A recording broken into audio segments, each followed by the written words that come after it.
Halo semuanya.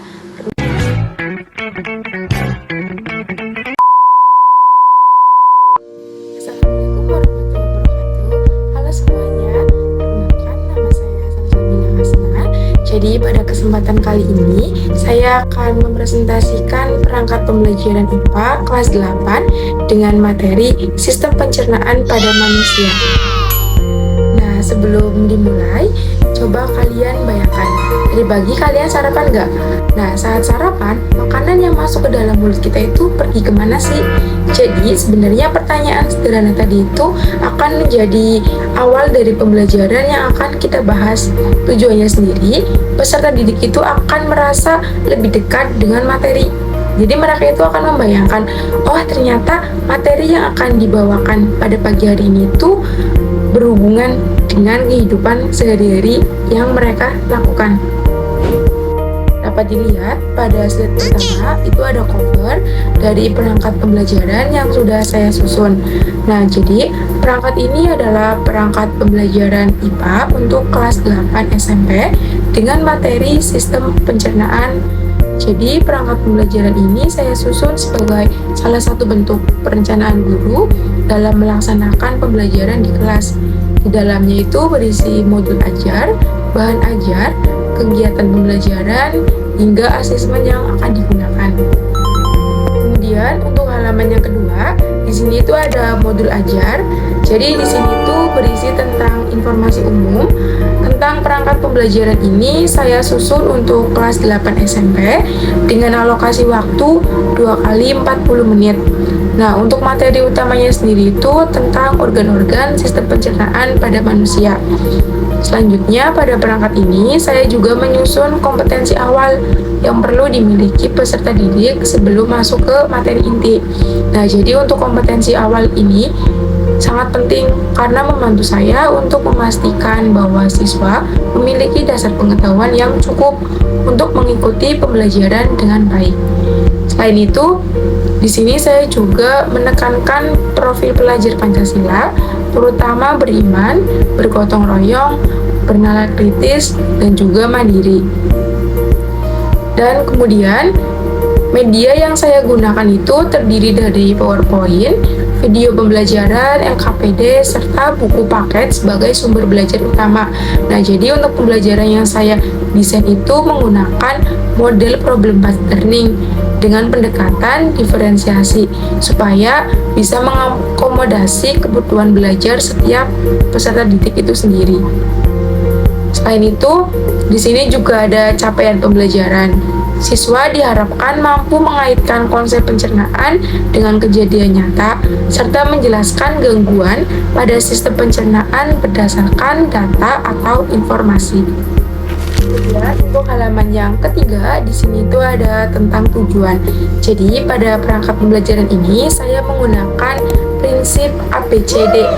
Nah, jadi dengan menggunakan prinsip ini, tujuannya agar pembelajaran menjadi lebih spesifik dan mudah diukur untuk pencapaiannya. Sehingga guru tidak hanya menjelaskan materi saja, tapi juga bisa mengevaluasi apakah tujuan itu benar-benar tercapai di akhir atau tidak. Nah, selain itu, di sini juga ada pemahaman bermakna. Jadi untuk pemahaman ini itu berisi tentang gagasan utama yang saya harapkan benar-benar tertanam pada diri siswa setelah pembelajaran ini selesai. Jadi bukan sekedar mereka hafal nama organ atau fungsi-fungsinya, tetapi mereka juga memahami konsep secara utuh. Nah, dengan begitu mereka juga tidak hanya tahu apa, tapi juga paham mengapa serta bagaimana proses itu terjadi. Kemudian di sini juga ada pertanyaan pemantik untuk membangun rasa ingin tahu siswa sebelum masuk ke materi inti. Saya menggunakan beberapa pertanyaan pemantik.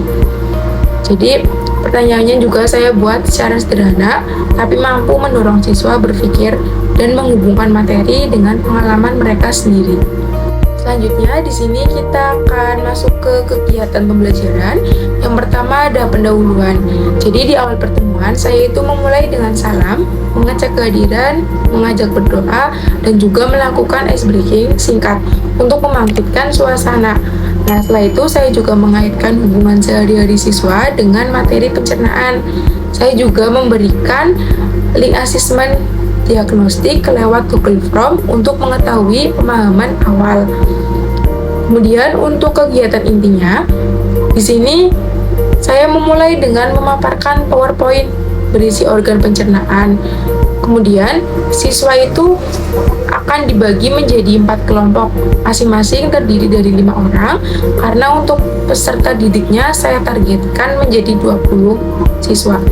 Nah, selanjutnya saya akan menampilkan video tentang proses pencernaan sebagai diferensiasi konten.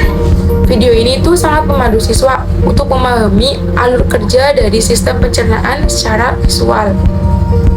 Setelah menonton, siswa akan mengerjakan LKPD secara berkelompok. Jadi mereka itu akan berdiskusi organ pencernaan, fungsinya, dan juga proses pencernaan yang terjadi. Nah, nantinya setiap kelompok itu akan mempresentasikan hasil dari diskusinya di depan kelas. Nah, dalam tahap ini saya juga akan melakukan asesmen formatif dari cara mengamati kerjasama mereka, komunikasi, serta akurasi jawaban dari siswa tersebut. Kemudian setelah itu ada kegiatan penutup. Di akhir pembelajaran, saya akan melakukan refleksi bersama siswa, sehingga nantinya itu akan menayangkan emoticon di PowerPoint dan siswa itu memilih gambar yang menggambarkan perasaan mereka setelah mengikuti pembelajaran ini. Nah, nantinya di sini saya juga akan menanyakan kembali apa saja organ pencernaan dan bagaimana proses perjalanan makanan.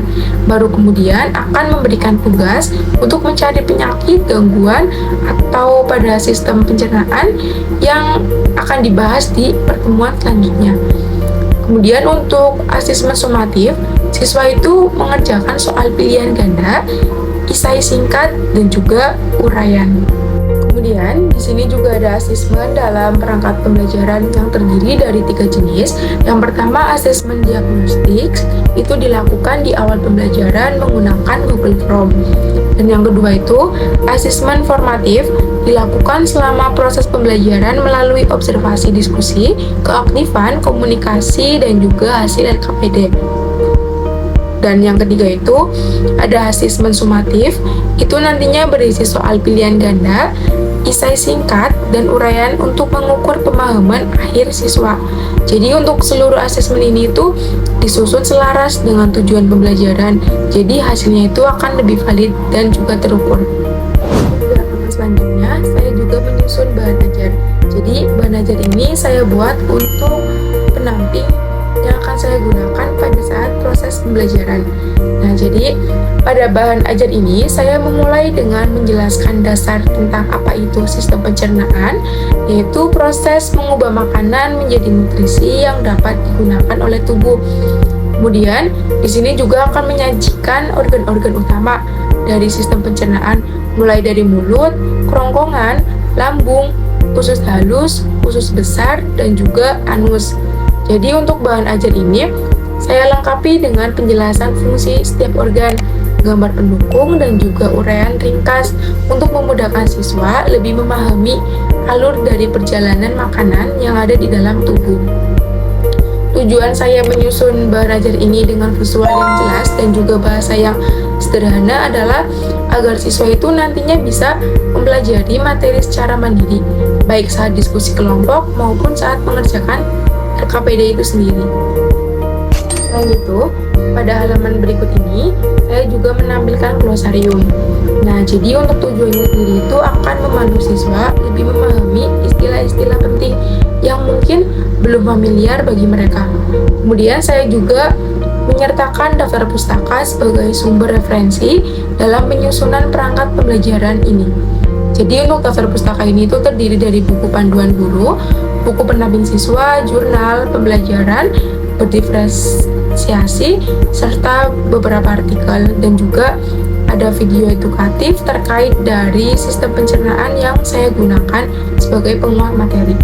Nah, selain itu, daftar pustaka juga menunjukkan bahwa perangkat pembelajaran ini tuh disusun dengan mempertimbangkan berbagai rujukan, jadi bukan hanya satu sumber saja. Untuk selanjutnya, saya akan menjelaskan tentang penilaian diagnostik. Nah, jadi untuk penilaian ini saya lakukan di awal pembelajaran sebelum materi disampaikan. Tujuannya sendiri itu untuk mengetahui sejauh mana sih pemahaman awal siswa tentang sistem pencernaan. Pada perangkat ini, penilaian diagnostik saya berikan melalui Google Form, berisi pertanyaan singkat yang mengarah pada konsep dasar seperti organ pencernaan dan juga fungsi utamanya itu apa. Untuk penilaian selanjutnya itu ada penilaian formatif yang dilakukan selama proses pembelajaran itu berlangsung. Nah, jadi penilaian formatif ini saya gunakan untuk memantau perkembangan siswa pada saat kegiatan inti. Dalam perangkat ini, penilaian formatif saya ambil dari beberapa hal, itu seperti keaktifan siswa dalam berdiskusi, kemampuan bekerja sama dalam kelompok, serta kemampuan berkomunikasi, dan hasil dari pengerjaan LKPD. Jadi untuk format penilaiannya itu sudah saya susun baik untuk penilaian individu maupun secara kelompok. Melalui penilaian formatif ini, saya itu dapat melihat siapa saja siswa yang perlu bimbingan lebih lanjut dan siapa yang sudah paham, serta sejauh mana pembelajaran itu berjalan dengan efektif. Dan yang ketiga, ada penilaian sumatif. Jadi untuk penilaian ini itu dilakukan di akhir sebuah pembelajaran. Jadi tujuannya sendiri itu untuk mengukur pemahaman akhir siswa setelah mengikuti seluruh rangkaian pembelajaran. Dalam perangkat ini, penilaian sumatif itu terdiri dari 3 bentuk, yaitu tentang pilihan ganda untuk mengukur pengetahuan dasar dan pemahaman konsep. Dan yang kedua itu tentang esai singkat untuk melihat kemampuan siswa menjawab secara lebih jelas dan terarah. Dan yang ketiga itu ada uraian, digunakan untuk menilai kemampuan siswa dalam menjelaskan proses atau konsep secara runtut atau mendalam. Jadi setiap bentuk soal itu memiliki rubrik penilaian masing-masing, sehingga penilaiannya lebih objektif dan mudah dibandingkan.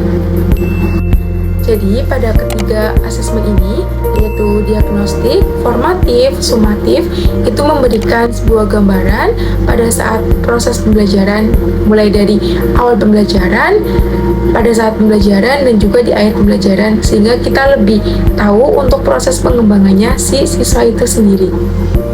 Nah, demikian untuk proses presentasi dari pemaparan perangkat pembelajaran yang sudah saya susun. Nah, harapannya nanti semoga untuk perangkat pembelajaran ini dapat menjadi acuan untuk diri saya sendiri, terutama pada nantinya saya akan melakukan sebuah pembelajaran di sekolah. Mungkin hanya itu yang bisa saya sampaikan. Saya ucapkan terima kasih juga kepada teman-teman yang udah mengisikan waktunya untuk bisa menonton video sampai akhir ini. Akhir kata dari saya, wassalamualaikum warahmatullahi wabarakatuh.